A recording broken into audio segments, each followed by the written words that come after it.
तर नमस्कार, स्वागत आहे तुमचं माझ्या यूट्यूब चॅनलवर। तर आपण मस्त असा आज वेगळ्या पद्धतीचा हा बटाट्याच्या भाजीपासून पराठा बनवणार आहोत। तर पहिले मी बटाटे शिजून घेतले आहेत, हे दोन बारीक कांदे चिरून घेतले आहेत, कोथिंबीर घेतली आहे, कढीपत्ता घेतला आहे, हिरवी मिरची, जिरे घेतले आहे, हिंग घेतला आहे आणि ही कस्तुरी मेथी घेतली आहे, गरम मसाला, हळद, मीठ घेतलं आहे। तर ही आल्या लसणाची पेस्ट घेतली आहे। तर आता हे बटाटे बारीक चिरून घेणार आहोत। त्यासाठी मी इकडे पहिले तेल गरम होण्यासाठी ठेवलं होतं भाजी बनवण्यासाठी। तेल गरम झालं आहे आपलं, त्यामध्ये जिरे टाकायचे आहे, कढीपत्ता टाकायचा आहे, हिरवी मिरची टाकून घ्यायची आहे आणि हे चांगलं परतून घ्यायचं आहे।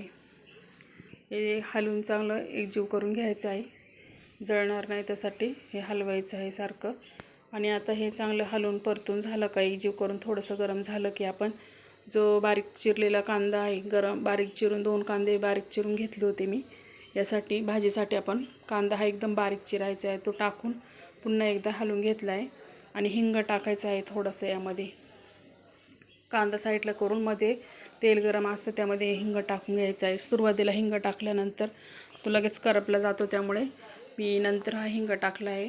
तर आता हे गरम मसाला, हळद, मीठ टाकून घेतलं आहे, हे बारीक चिरलेले बटाटे टाकले आहेत। आता हे भाजी आपण चिरलेले बटाटे चांगले एकजीव करून घेणार आहोत।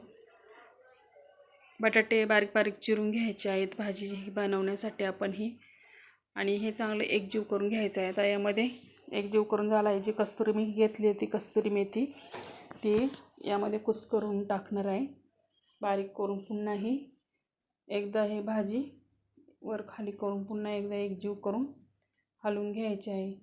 आता जी बारीक बारीक कोथिंबीर चिरून घेतली होती मी, धुवून एकदम स्वच्छ बारीक चिरून ठेवलेली कोथिंबीर यामध्ये टाकून घेतली आहे। पुन्हा एकदा हे एकजीव करून घेतलं आहे। त्याचं 2-3 मिनटं आपण ही भाजी मस्त अशी ही शिजून घेतली आहे। तर मस्त अशी आपली ही बटाट्याची भाजी तयार आहे। तर पराठा बनवण्यासाठी आपण पहिले ही भाजी तयार करून घेतली आहे बटाट्याची। तर आता ही पूर्णपणे आपल्याला थंड करून घ्यायची आहे भाजी। थंड झाल्यानंतरच आपण ही पराठा बनवणार आहोत। तर ते थंड झाल्यानंतर ही भाजी एकदम मी बारीक करून घेतली आहे। तर यासाठी मी कैरीची चटणी घेतली आहे, तुम्हाला जी आवडेल ती चटणी तुम्ही घेऊ शकता। तुम्ही लसणाची आणि मिरचीची चटणी पण घेऊ शकता। तर असं वेगळ्या पद्धतीचा पराठा बनवणार आहे। त्यासाठी मी भाजी, बारीक चिरलेला कांदा, कोथिंबीर आणि बारीक शेव घेतले आहे, हे सर्व मिक्स करून घेणार आहे। आता हे मी पीठ मळून ठेवलं होतं गव्हाचं। तर हे आता सर्व भाजी, कोथिंबीर, शेव आणि ही कैरीची चटणी सगळं एकजीव करून घेणार आहे सर्व हे। आणि एकजीव केल्यानंतर हे सारण जे मी पीठ मळून घेतलं आहे गव्हाचं त्यामध्ये हे भरून घेणार आहे। तर आता मी इकडं तवा गरम होण्यासाठी ठेवला आहे। तर आपला तवा गरम झाला आहे, त्यावरती हे तूप घेतलं आहे मी पराठ्याला लावण्यासाठी। तर आपण ही जे मिश्रण एकजीव केलं आहे ते आपण ही एक गव्हाचं पीठ घेऊन याची लाटी बनवून घेणार आहोत। त्यामध्ये ह्या गव्हाच्या बारीक खोल कसं खड्डा गोल वाटी बनवून याची, यामध्ये आपण हे सारण भरून घेणार आहोत जे आपण बनवले आहे बटाट्याच्या भाजीचं शेवबीव चटणी वगैरे मिक्स करून। तर तुम्ही पण यामध्ये चटणी किंवा केचप आणि तुम्हाला जर आवडत असेल तर तुम्ही यामध्ये चीज वगैरे टाकून मस्त असा हा पराठा बनवू शकता। तर यामध्ये चीज किसून टाकायचं आहे आणि लाल लसणाची चटणी किंवा केचप वगैरे जे तुम्हाला आवडतं ते तुम्ही या पराठ्यामध्ये टाकू शकता। आता हे मस्त आपण याचं गोल बनवून हे लाटून घेणार आहोत। तर आता हे पूर्ण पॅक करून घेतलं आहे यामध्ये सारण भरून। तर आता हे चांगलं पीठ लावून याला लाटून घ्यायचं आहे। तर लाटण्यासाठी याला पीठ जास्त लावायचं आहे, कारण ते पळफटाला आणि लाटण्याला चिटकणार नाही त्यासाठी। कारण आपण थोडंसं जर पीठ लावलं तर पूर्ण भाजी आपल्या लाटण्याला आणि पळपटाला चिकटली जाईल, त्यासाठी पीठ लावताना जास्त लावायचं आहे लाटीला।